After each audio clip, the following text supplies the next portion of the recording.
para ficar mais difícil a situação para ele, ele recebe a notícia de que os babilônios acabaram de saquear e destruir o templo do Senhor, o templo que Salomão ali havia construído para Deus. E olha que situação complicada. Ezequiel foi desmoralizado quanto ao seu projeto, quanto ao seu ministério. Ele foi desmoralizado quanto à sua família, porque mataram a esposa dele. Foi desmoralizado quanto à sua crença, quanto à sua fé no Deus vivo, porque para um judeu, algo de extrema importância era o próprio templo. O judeu ele tinha uma enorme consideração pelo templo. Tanto é, se você for em Israel nos dias de hoje, você vai ver lá os judeus ortodoxos orando ali no muro das lamentações. Aquele muro nada mais é do que um pedaço do muro que restou da segunda reconstrução do templo, lá no tempo de Neemias. Era só um pedacinho no muro e o judeu ele tem uma reverência por causa do templo. Isso é natural da cultura judaica. Então imagina essa situação de Ezequiel que ele estava vivendo, estava cabisbaixo, estava derrotado, estava prostrado diante de todo esse contexto, diante de toda essa adversidade. E é nessa hora que Deus vira para Ezequiel e fala: filho meu, põe-te em pé que eu falarei contigo.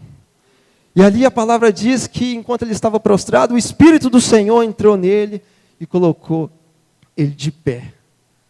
Alguém que tinha um sonho de simplesmente ser um sacerdote, agora ele se torna um profeta do Deus vivo. E aqui eu quero abrir um parêntese e quero te dizer que os planos e os projetos de Deus para a sua vida são muito melhores e maiores do que você pensa. Às vezes você está planejando algo para você, para a sua vida ministerial, espiritual, querida. Eu quero te dizer que vai além do nosso entendimento, vai além da nossa capacidade de imaginar aquilo que Deus tem preparado para cada um de nós. Esse é o Deus que nos coloca de pé na sua presença. É um Deus que nos toma pela mão e diga: filho meu, não temas, porque eu sou contigo. E não importa a situação que você esteja passando. Porque somos seres humanos, sim, passamos por aflições, passamos por dificuldades. Talvez você esteja triste com alguma situação da vida, mas eu quero te dizer que o mesmo Deus de Ezequiel, Ele está aqui presente nessa manhã, e Ele é o Todo-Poderoso para te colocar de pé, de cabeça erguida na presença dEle. Esse é o Deus vivo, é o Deus que nós cremos. Temos que ficar então de pé na presença de Deus, para cumprirmos aquilo que Ele projetou para nós. Por que, Douglas, devemos estar de pé? Nós devemos estar de pé para cumprirmos os desígnios que estão firmados no coração de Deus, o qual Ele mesmo preparou para nós antes da criação de todas as coisas. Você sabia que Deus tem um projeto maravilhoso para você, que é específico, que é seu? Deus tem um plano e um projeto maravilhoso para a sua vida, querido. Mas para isso, você não pode estar prostrado, você não pode estar derrotado. Você tem que estar em posição de guerra, de pé, de cabeça erguida na presença do Senhor, para que você possa cumprir aquilo que Ele projetou, especialmente para você. Por isso nós devemos estar de pé na presença de Deus. Pois então, quais são os requisitos que um cristão deve ter para estar de pé na presença do Senhor? Existem requisitos? Existem. Existem algo a ser observado por cada um de nós para estarmos de pé na presença de Deus. E eu creio que uma das primeiras coisas que nós devemos observar para estarmos de pé no reino espiritual é a palavrinha equilíbrio. O cristão ele tem que ser equilibrado para poder ficar de pé no reino espiritual. Assim, talvez como uma criança ali nos seus primeiros passos, ela ainda não consegue ficar de pé porque ainda não tem equilíbrio. Mas a partir do momento que ela recebe o equilíbrio, ela passa a dar passos firmes, porque ela recebeu o equilíbrio. Talvez você, quando foi aprender a andar de bicicleta, não tinha talvez o equilíbrio necessário. Mas depois que você adquire aquele equilíbrio, você não cai mais. Assim creio eu. E no reino espiritual não é diferente. O cristão, para ficar de pé na presença do Senhor, ele tem que ser extremamente equilibrado. Equilibrado quanto ao pensamento, equilibrado em palavras, é ter ações comedidas e guiadas pelo Espírito Santo de Deus em todo o tempo. Isso é ser um cristão equilibrado. É semelhante quando o Senhor fala que nós somos sal da terra e luz desse mundo. Devemos ser, sim, equilibrados, aqueles que fazem a diferença, porque você é a luz do Senhor aqui nessa terra. Então você não deve fornecer nem luz de menos, porque senão você vai ser uma penumbra na vida do seu irmão. E nem também fornecer luz demais, porque a luz mais forte que deve brilhar não é a nossa, mas é a luz de Jesus nas nossas vidas. Da mesma maneira, você é sal da terra. Gente, não tem nada pior do que um feijão salgado, pastor. Feijão com muito sal é horrível. E do mesmo jeito também um feijão sem tempero, sem nada, não é gostoso. Nada melhor do que um feijãozinho ali com tempero no ponto certo, no ponto equilibrado. É bom demais, gente. Do mesmo jeito, o cristão ele tem que ter o ponto certo, ele tem que ser equilibrado, independente da situação que ele esteja vivendo. É claro que às vezes é difícil, as lutas vêm, a afronta vem, a injustiça vem, mas você tem o Espírito Santo que te põe de pé e te dá o equilíbrio. É isso que faz a diferença na sua vida, literalmente. Irmão, o mundo aí por fora está cheio de gente desequilibrada. Muita gente desequilibrada no trânsito, meu Deus do céu. O que dá de gente desequilibrada, matando umas às outras. Misericórdia. E a pessoa desequilibrada, ela tem umas características. Pessoa desequilibrada, geralmente ela é extremamente exagerada. Às vezes está passando por um probleminha assim, tranquilo, fácil de resolver, e ela dá uma vazão e uma proporção para aquele problema como se fosse maior do que qualquer coisa. Ninguém pode resolver o meu problema. Para com isso, o seu Deus é maior do que qualquer coisa, maior do que qualquer problema. Pessoa desequilibrada é assim, exagerada. Tem gente que é desequilibrado e é inconstante. Inconstante em todos os seus caminhos. É interessante que quando Tiago, lá no capítulo 1, ele fala sobre a sabedoria, ele diz: aquele que quer sabedoria é só pedir a Deus, que Deus dá liberalmente. Mas aí Tiago ainda acrescenta: peça porém com fé, não duvidando, porque aquele que duvida é como a onda do mar agitada pelo vento. E não pense esse homem que vai receber alguma coisa do Senhor, porque é um homem inconstante em todos os seus caminhos, de coração dobre. Inconstante, ele não consegue receber a sabedoria que Deus tem para dar liberalmente para ele, porque ele é inconstante. Uma hora é Deus para lá, é glória a Deus, é aleluia, Deus é bom demais. Outra hora eu não quero saber de Deus, não quero saber de igreja, não quero saber de Bíblia. Uma hora está super feliz, passa 2 minutos, está chorando amargamente, está decepcionado com alguma coisa. Uma hora essa pessoa é a melhor pessoa do mundo, eu amo demais essa pessoa. E passa alguns minutos, você cria uma aversão para essa pessoa. Não suporto ver a cara de fulano. Desequilíbrio. Gente, esses dias eu fui para o serviço e ali eu cumprimentei uma pessoa de manhã e essa pessoa me saudou com a paz do Senhor. Eu falei, glória a Deus, o povo aqui está convertendo. Paz do Senhor. Aí depois do almoço, essa mesma pessoa, eu olho para ela, ela estava com um cigarro na boca. Eu falei, misericórdia, o que é isso? É moda agora desviar depois do almoço, conversa de manhã e na parte da tarde o sol esquenta. Misericórdia, inconstância. Não pense esse que receberá algo das mãos do Senhor. Então a pessoa desequilibrada, ela é inconstante em todo o tempo. E outra característica da falta de equilíbrio é a ausência de domínio próprio. Irmão, entenda uma coisa, as adversidades, elas revelam o nosso caráter.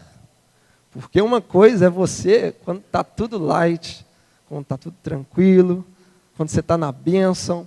Outra coisa é você diante de uma afronta. Outra coisa é você diante de uma injustiça.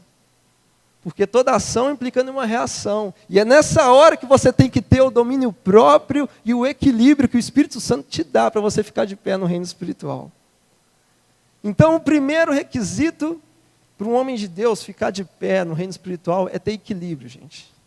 Isso inclui equilíbrio até mesmo no nosso tempo.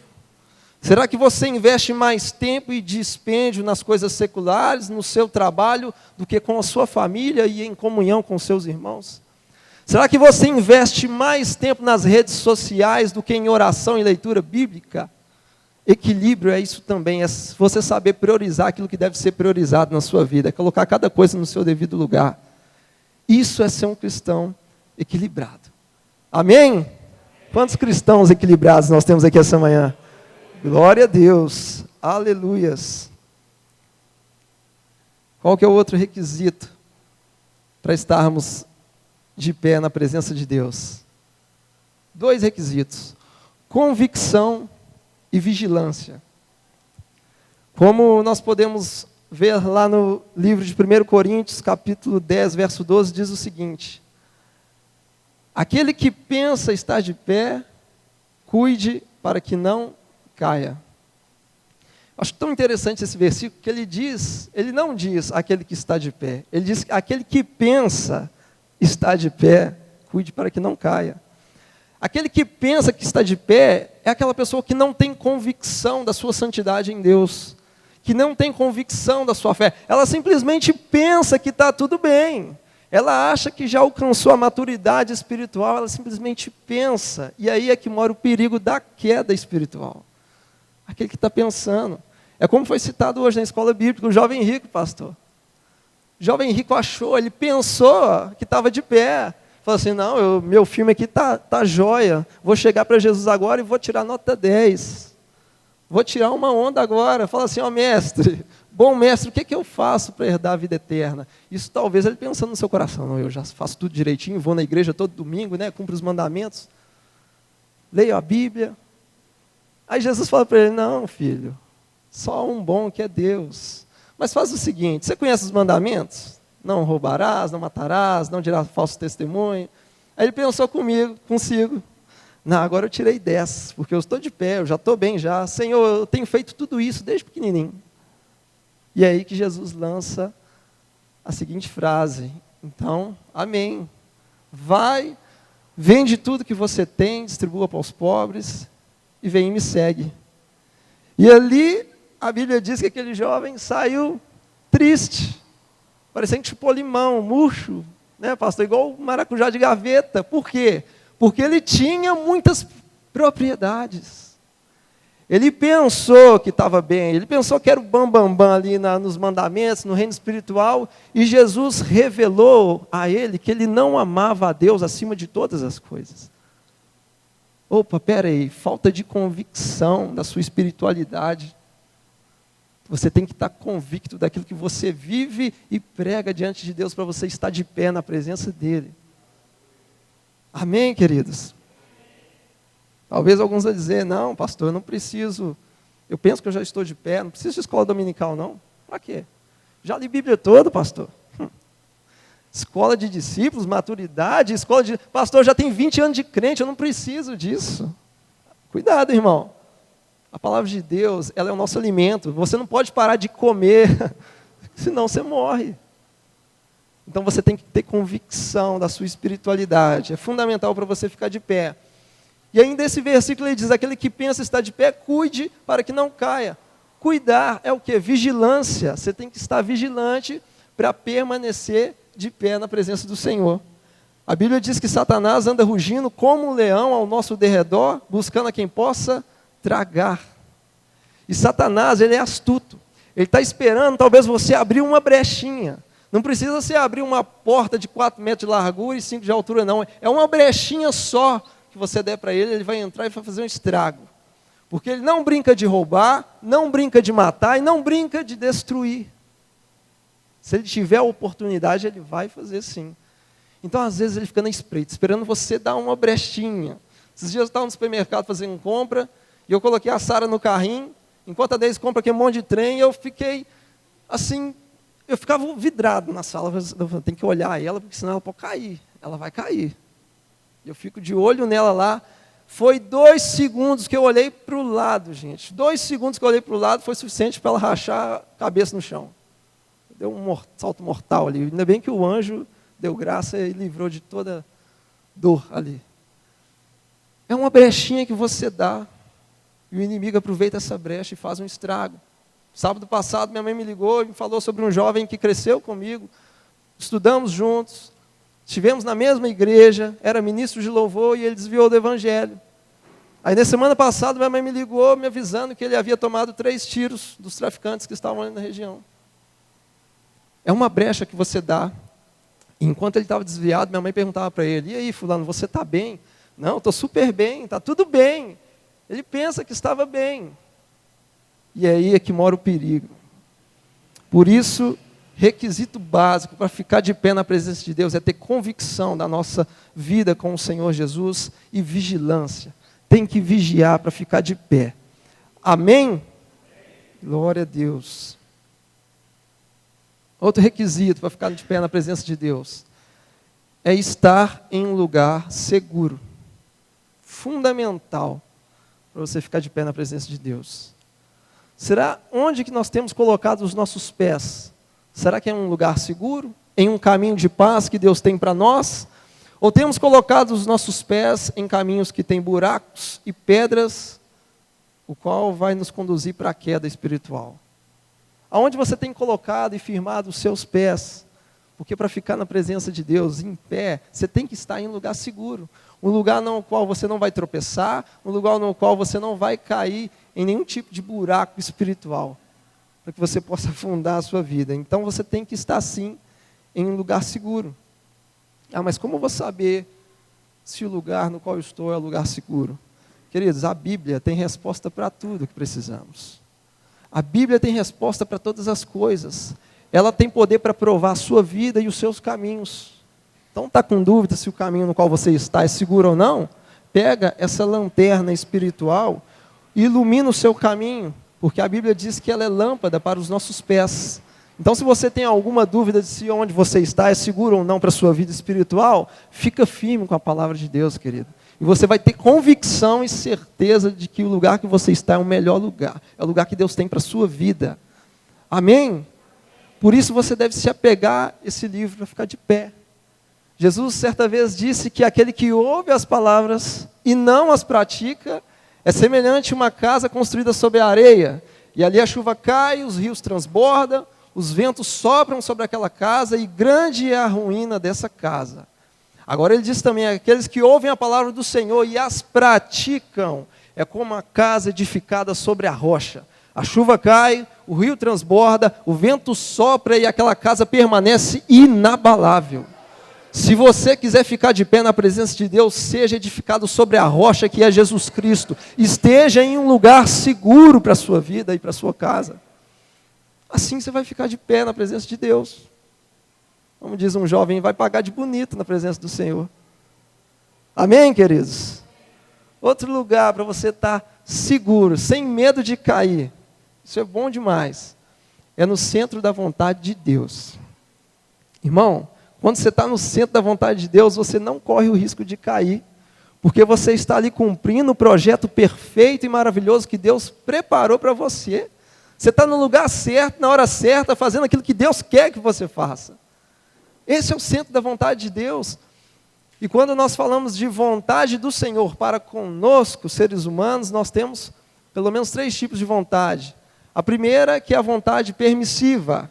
Essa não é muito legal. É mais ou menos aquele jovem, aquela história daquele jovem, faz 18 anos e vira para o pai, não pai, eu estou pensando em fazer isso da minha vida, eu estou com esse projeto aqui. Aí o pai fala assim, não filho, eu já tenho experiência nessa área, não vai por aí não. Faz aquilo que eu projetei para você, aquilo que eu estou preparando para a sua vida. Não pai, mas eu já tenho capacidade, eu já sei o que eu estou falando, eu tenho convicção disso aqui pai. Filho, não vai não, não vai filho. Não, mas eu quero pai, é meu direito. Aí o pai permite, então vai.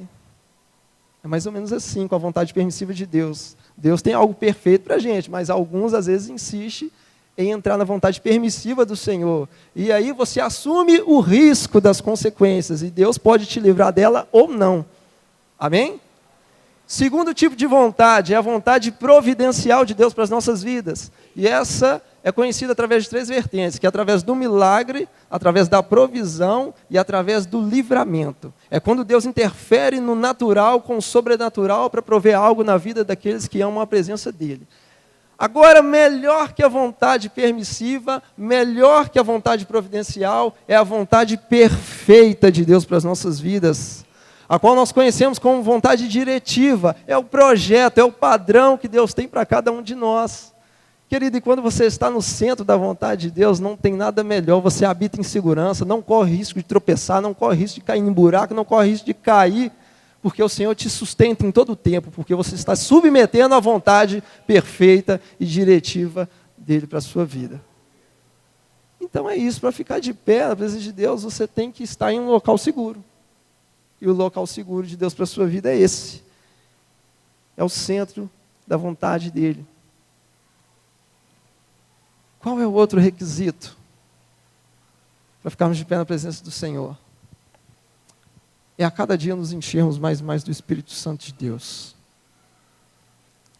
É a peça fundamental para você permanecer de pé. Quando você, talvez lê ali no capítulo 2 de Ezequiel, o primeiro versículo é bem claro e diz: filho meu, põe-te em pé e eu falarei contigo. E no verso 2 nós percebemos que Ezequiel não se colocou de pé. Porque no verso 2 diz que enquanto ainda o Senhor falava com ele, o Espírito Santo veio e se apoderou de Ezequiel e colocou ele de pé. O Espírito Santo, ele é fundamental para um cristão permanecer de pé no reino espiritual. Lá em Romanos, no capítulo 8, verso 6, diz que o pendor da carne dá para a morte e o pendor do Espírito dá para a vida. Existe essa guerra constante. Enquanto o pendor da carne tenta te puxar para baixo, tenta te puxar para a ruína, para a queda espiritual, para a morte espiritual, o Espírito Santo de Deus, ele está te puxando para a vida eterna, está te puxando e te colocando de pé, está te puxando para a eternidade que Deus preparou para você. Essa é a guerra que acontece dentro de nós, contra a carne e carne contra o Espírito. E o Espírito Santo, ele deve prevalecer nas nossas vidas, em todo o tempo, irmãos. O Espírito Santo é aquele que coloca o ser humano de pé e mantém ele de pé. Eu me lembro de quando eu ainda não servia ao Senhor Jesus. Irmãos, eu era cercado de amigos. Frequentava muitas festas, era convidado para diversas festas. E ali, às vezes, quando eu chegava em casa, colocava minha cabeça no travesseiro, me batia uma tristeza, me batia uma solidão, eu não tinha forças para nada. Não tinha forças para ficar de pé espiritualmente, não tinha talvez alguém que me auxiliasse. Mas como assim? Estava vivendo de aparência? Sim. Lá nas festas era tudo legal, era tudo maravilha, beleza, cercado de amigos, muita gente, que legal isso. Mas só eu sabia do vazio que eu sentia dentro de mim. Quando eu colocava minha cabeça no travesseiro, vinha tudo aquilo, eu falei, não, eu não aguento essa tristeza, essa solidão, por que isso? Afinal de contas, todo dia tem uma festa para mim ir, todo dia tem um amigo me convidando para alguma coisa, porque eu ainda sinto essa depressão, essa tristeza, essa prostração, até o dia em que eu aceitei Jesus Cristo como meu Senhor, até o dia em que eu fui batizado no Espírito Santo de Deus, o Senhor me tomou pela mão, querido, me tirou de um charco de lama e firmou os meus pés sobre a rocha, que é Jesus Cristo. E o Espírito Santo que nos dá força para permanecer de pé todos os dias. Passamos por dificuldades? Sim, passamos. Mas esse Espírito, ele permanece conosco. O próprio Cristo disse, eis que estou convosco todos os dias até a consumação do século. É Cristo é que nos levanta. É Cristo é que nos coloca de pé. Independente da situação que você esteja vivendo, o Senhor quer ver você de cabeça erguida, pronto e preparado para cumprir o desígnio que está firmado no coração dele para a sua vida. É isso que Deus quer de nós, querido. Pessoas equilibradas, pessoas convictas, pessoas vigilantes, pessoas que têm os seus pés firmados em um local seguro, que é na rocha, que é Jesus Cristo de Nazaré. É isso que Deus tem para as nossas vidas. E eu queria que você ficasse de pé nessa hora. Porque o Senhor está nesse lugar, e Ele te diz, filho meu, põe-te em pé, e eu falarei contigo. O Espírito Santo de Deus está nesse lugar. O Espírito Santo é aquele que vai te trazer o equilíbrio espiritual e emocional que você precisa. E eu queria que você fechasse os seus olhos nessa hora. Eu queria aqui fazer uma oração. Senhor, meu Deus e meu Pai, nessa hora, Deus, como igreja, nós te pedimos, Senhor, vem nos colocar de pé todos os dias das nossas vidas. Senhor, em nome de Jesus Cristo, Pai, te pedimos que o Teu Espírito Santo venha se apoderar de nós e venha trazer, ó Deus, o equilíbrio que nós precisamos para permanecer de pé na Tua presença. Ó Deus, nos dê o equilíbrio e a sabedoria de saber administrar o tempo que temos, de sabermos priorizar aquilo que deve ser priorizado nas nossas vidas. Ó Deus, nos traga essa manhã a convicção da nossa espiritualidade em Ti. Senhor, faz de nós um povo vigilante, que teme a Tua palavra, que não dá brecha para Satanás. Deus, em nome de Jesus, vem com Teu poder e a Tua graça sobre nós, e nos enche, Senhor, com Teu Espírito Santo nessa hora, Pai. Pois o Teu Espírito é que nos sustenta a cada dia. É a Tua presença, ó Deus, que nos coloca de pé diante das adversidades. Deus, se porventura existe alguém aqui essa manhã que está sofrendo uma prostração espiritual, Deus, nessa hora, na autoridade do nome de Jesus, levanta essa pessoa. Deus, levanta. Essa é a palavra para você, igreja. Levanta, resplandece, porque a glória do Senhor nasce sobre ti. Aleluia, Jesus, vem sobre nós. Nos coloca de pé, Pai, porque nós precisamos e dependemos da Tua presença. Aleluia. Santo é o Teu nome, Jesus. Aleluia. Tem que confiar de todo o coração. Espírito Santo, nos coloca de pé na Tua presença, Deus. Aleluia. Para vencer é preciso usar as armas da fé. Para prevalecer, você tem que resistir o poder do Senhor. Crer sem duvidar, a palavra declarar, para ver acontecer. Anda com Deus, segura na mão de Deus. Choro de uma noite se acaba de manhã. Deus tem vitória. Busca o amor, busca o perdão, busca o poder e muita unção. A vitória é garantida, a promessa não falha. Ele vai te abençoar.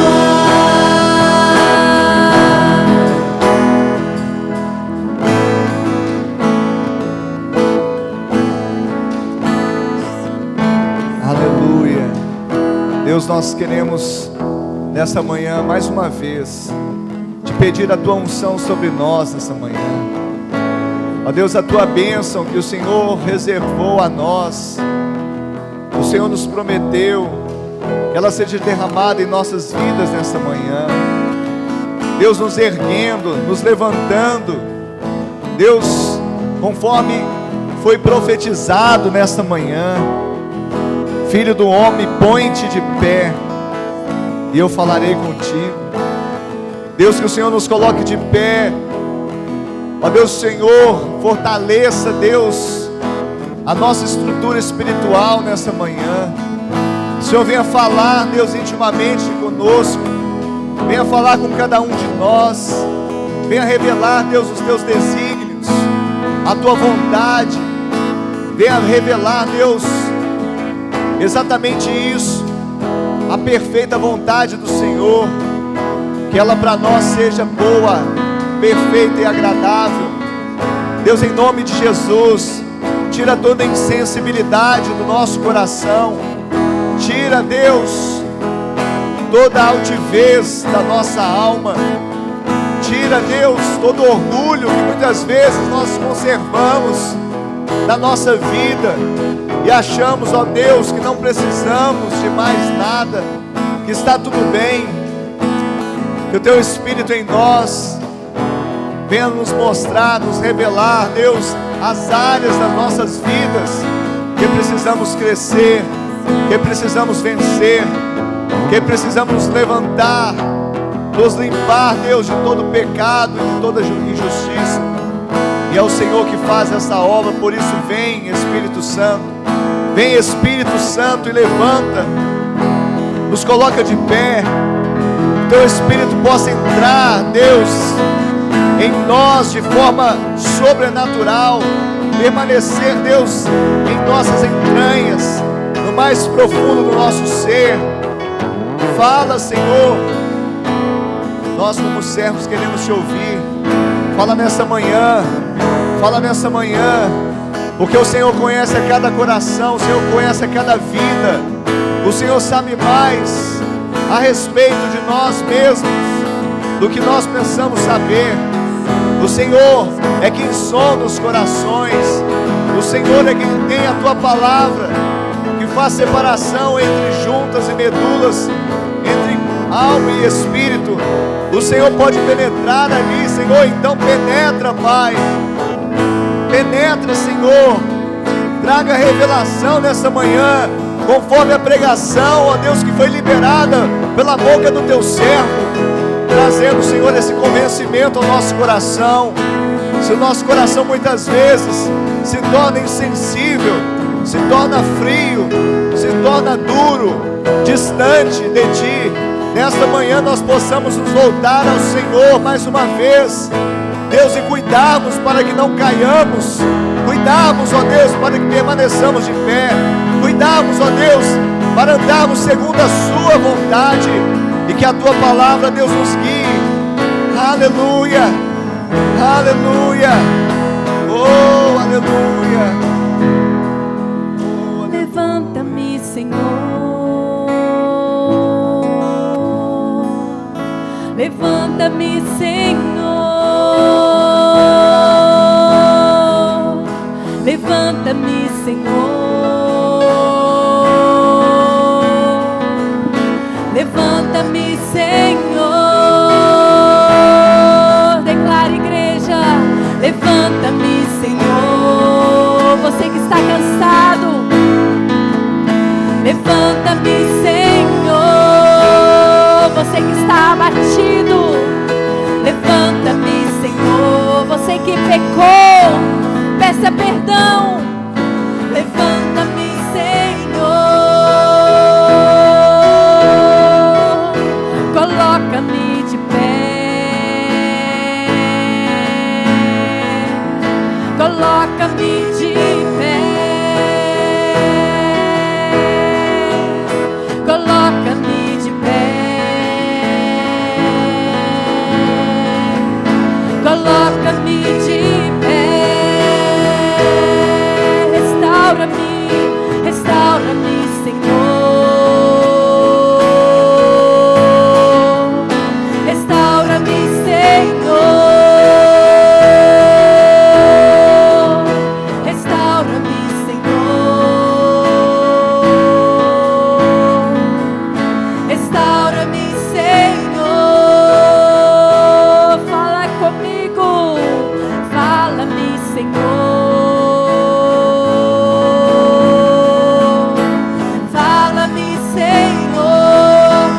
Como com o profeta Ezequiel, fala-me, Senhor. Fala-me, Senhor. Levanta-me, levanta-me, levanta-me.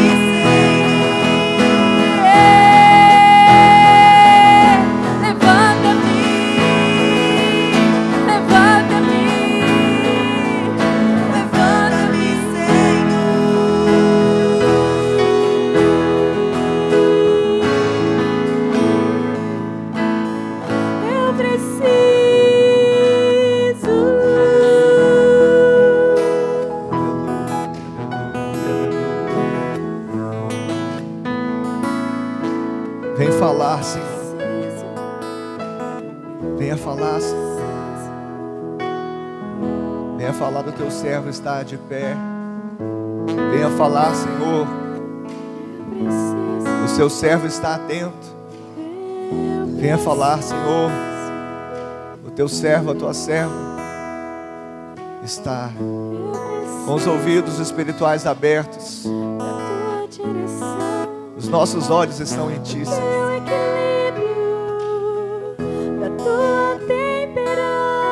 Os nossos olhos, Senhor, estão em Ti. Não desvie, Senhor, o teu olhar para nós nessa manhã. Porque nós pedimos perdão, Senhor,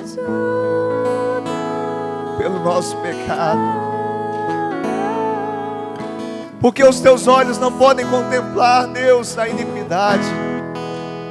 Os teus olhos não podem contemplar o pecado. E se é isso, Deus, que nos afasta de Ti e que nos coloca no chão, então, Deus, nós pedimos perdão, perdão, Senhor. Pecamos contra o céu, pecamos contra Ti. Deixamos, Deus, a nossa iniquidade. Confessamos, Senhor, que a Sua misericórdia nos alcance mais uma vez. Oh, Deus, e nos coloque de pé. No mundo espiritual queremos estar de pé, Senhor, diante do Teu trono, diante do Teu altar. Se existem homens e mulheres nessa manhã que querem acessar o altar de Deus, que querem acessar o trono de Deus, com seus olhos espirituais você pode se chegar a Ele, porque Ele tem perdão para nós. Ele tem perdão para os seus filhos e filhas nesta manhã. Se o cair é do homem, o levantar é de Deus. Se nessa manhã nós nos humilharmos e orarmos e nos convertermos de nossos maus caminhos, o Senhor ouve dos céus, perdoa os nossos pecados e sara a nossa terra, porque só Ele pode nos colocar de pé. E você pode se acessar agora, você pode ir ao encontro dos seus braços, como aquele filho amado que volta, como aquele filho amado que corre aos braços do Pai, não tendo que se envergonhar, porque sabe que nos braços de Deus há conforto, há afago, há perdão, há misericórdia. Aleluia! Oh, aleluia! Oh, Deus!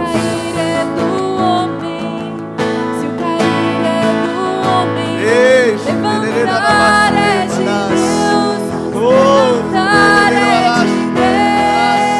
Se cair é do homem, se cair é do homem.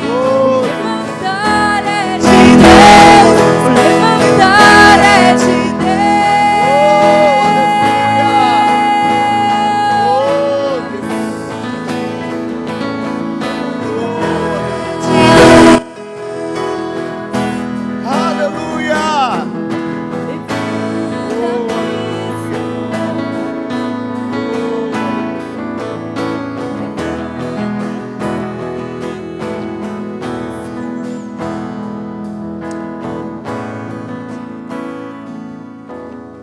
Aleluia. Aqueles que têm ouvidos para ouvir, ouçam o que o Espírito diz às igrejas. E o Espírito Santo falou nessa manhã. E a escolha de se quebrantar na presença dEle é sua, é minha. Glória a Deus, porque Deus tem levantado pessoas nessa igreja que tem se quebrantado, tem chorado, tem se preocupado com a hora, se o culto acabou mais cedo ou se vai acabar mais tarde. Tem se preocupado, o que eu vou fazer depois da reunião. Tem fechado os olhos para não se deixar desviar, para não se deixar devagar, e tem se quebrantado diante do Deus Todo-Poderoso. Isso é bom, amém?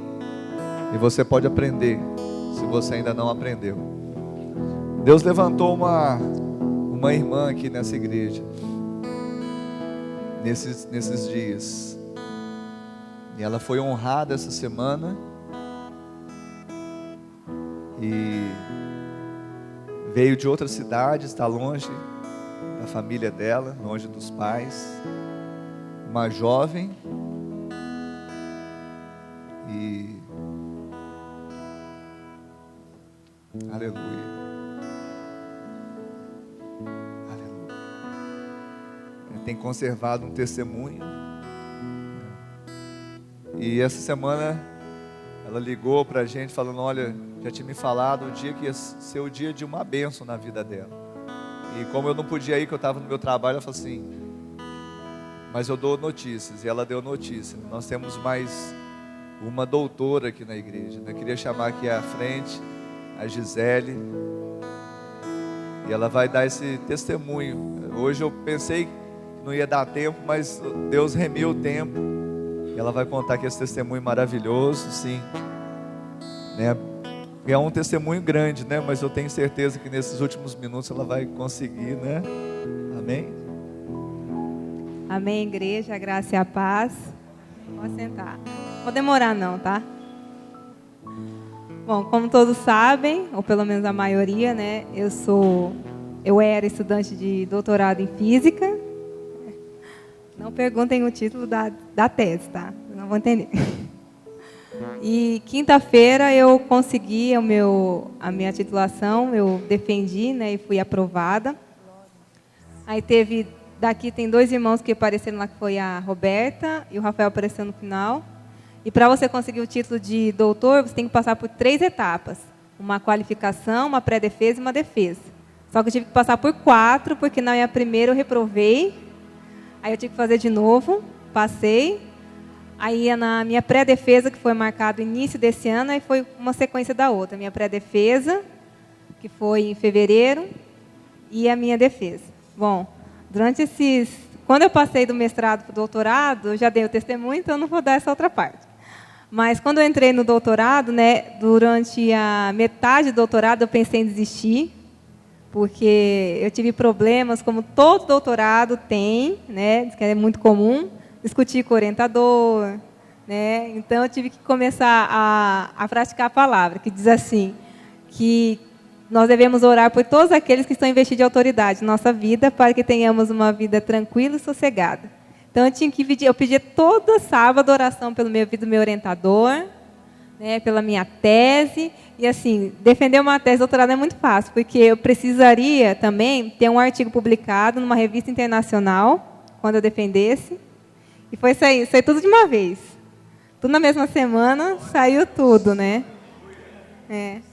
E durante a metade do doutorado eu pensei em desistir. E eu falo assim que o doutorado, o relacionamento do orientador com o orientando é como um casamento. Você passa mais tempo com o orientador do que com sua família, e ele também. Eu dei graças a Deus que a esposa dele engravidou, ele tinha tempo filho, eu falei, Deus, você podia ter mandado 2, mas 1 tá bom, né? Aí ele dava mais tempo para o filho e parava de pegar menos no meu pé. E ele ainda era viciado em trabalho. Então, imagine o que eu sofria, né? Mas aprendi muito com ele, né? Não tem que reclamar, não. E ainda estou trabalhando com ele. E quando a gente discutiu, eu pensei em desistir, eu falei assim para ele, eu pensei em pedir o divórcio, eu pedi o divórcio, né? Que a gente tem que... É toda uma documentação, como um casamento mesmo. Tem uma documentação, você assina, termo de compromisso com aquela pessoa até os final dos 4 anos, e ele também. E aí eu queria trocar na metade do doutorado. Aí o coordenador do curso falou assim, você não quis ela? Ela não quis você? Então vocês se viram e terminam o trabalho juntos. Que agora não dá mais tempo de trocar. Então a gente teve que se entender, teve que dar certo. Isso também serve de recado, até para quem é casado, está passando por uma crise no casamento. Se vira, você não quis casar? Você não era obrigado a casar. Casou porque quis. Agora se vira, né? E faz dar certo. Amém. Amém. Tá bom, voltamos ao testemunho. Aí, depois de 2 anos, nós conseguimos fazer dar certo. Aprendemos a lidar um com o outro. E depois dos 2 últimos anos... Os 2 últimos anos foi quando o trabalho começou a deslanchar, começamos a escrever, e no final, aí eu tinha que pré-defender agora em janeiro, né, dia 25 de janeiro. Aí foi quando eu comecei um propósito lá na minha casa, fiz um jejum, e não tocava, uma coisa que eu fazia, eu não colocava a mão na tese, enquanto eu não orasse pelo menos 1 hora por dia.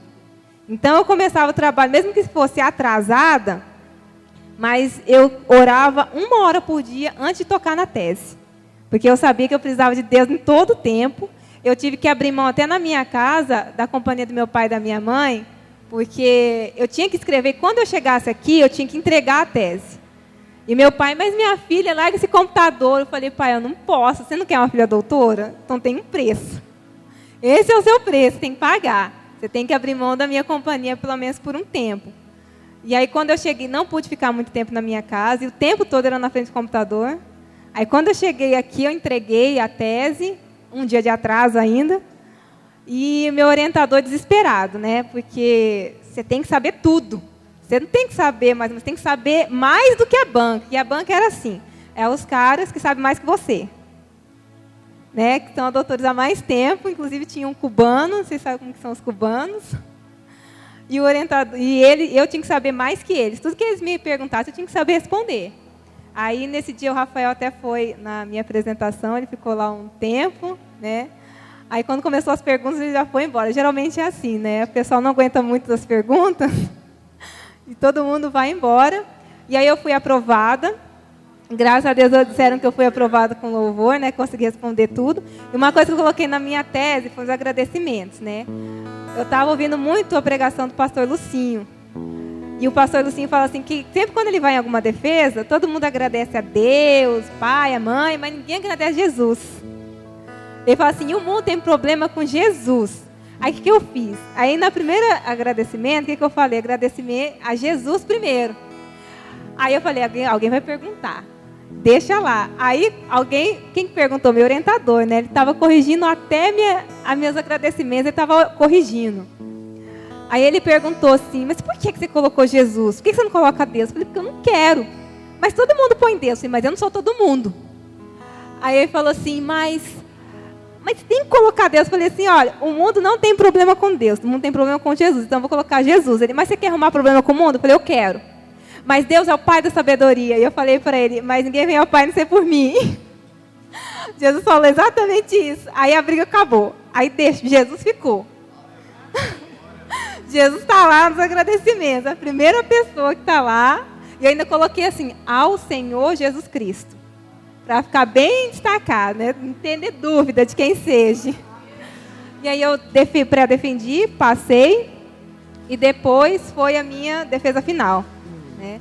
Aí na defesa final, e na minha pré-defesa, o meu orientador fez eu fazer, porque é a escrita e tem a apresentação oral. Na apresentação oral, todos os dias eu tinha que apresentar para o meu orientador, até a data da pré-defesa.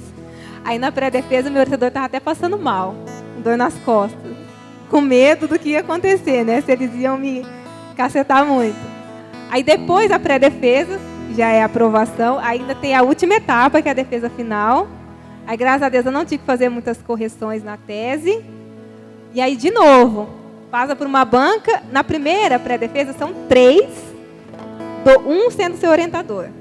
E na defesa são 5. Um sendo seu orientador e 2 de fora.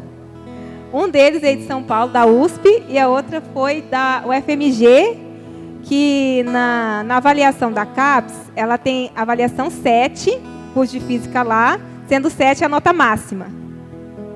Então, o curso é muito bom. E todos os professores que estão na UFMG eles são muito bons.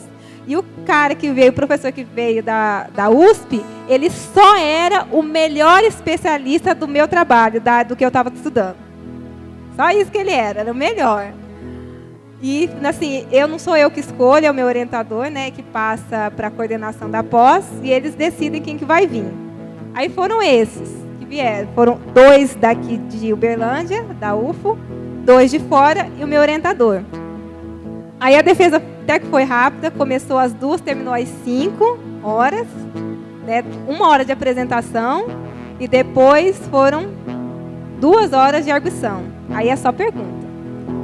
Só te moendo. E aí eu passei, aí até o Rafael chegou no final, né, na hora que aí eu apresento, eles fazem um monte de perguntas, você sai da sala e eles fazem uma reunião entre eles para ver se você é aprovado ou não. E aí, graças a Deus, eu fui aprovada, né? Eu coloquei um monte de fotos no Facebook, acho que eu nunca tive tanta foto comentada e curtida como essas. acho que de um dia para o outro, uma das fotos foram 16 curtidas, das que eu não tinha visto, que todo mundo começou a curtir e a comentar, porque, assim, realmente é uma vitória você terminar um doutorado em física, porque muita gente para na metade, outros levam 6 anos para concluir, que é o prazo limite. Se você não concluir em 6 anos, você é excluído, você tem que fazer tudo de novo, começar do zero, como se nada tivesse acontecido. E assim, graças a Deus, eu consegui fazer no prazo. Foi uma vitória, né? Agradeci muito também ao meu orientador. E ele também, pela primeira vez na vida, ele me elogiou. Durante 4 anos. E ele falou assim uma coisa que eu aprendi, que ele aprendeu comigo. Que ele falou assim que as pessoas, elas nunca vão fazer aquilo que você quer que elas façam. Ou elas nunca vão ser do jeito que você é. Porque ele tinha uma postura no doutorado, quando ele fez, e ele queria que eu fosse igual a ele. Só que ele descobriu que as pessoas não são iguais a ele, e ele teve que aprender a lidar com isso. Então, assim, foi muito bom, né, esses 4 anos, esses 6 anos aqui na igreja, né, e é só isso. E eu quero agradecer também as meninas da cela que oraram incansavelmente pela minha tese, pelo meu artigo que saiu na semana da pré-defesa. Foi tudo na semana da pré-defesa. Meu orientador falou: seu artigo foi aceito. Que ainda tem isso, né? O artigo do seu trabalho vai para os referir, que você não sabe nem quem é e nem de que país que é. Tem esse detalhe. Nem de que país que é. Eles avaliam e eles julgam se vão publicar o seu artigo ou não. Aí meu artigo foi considerado bom para ser publicado. E meu orientador: seu artigo foi aceito, você pode comemorar. Eu falei: professor, eu ainda não pré-defendi ainda. Ainda não dá para comemorar tudo. Mas agora já dá para comemorar tudo, já passou tudo, né? E agora é só pegar o diploma.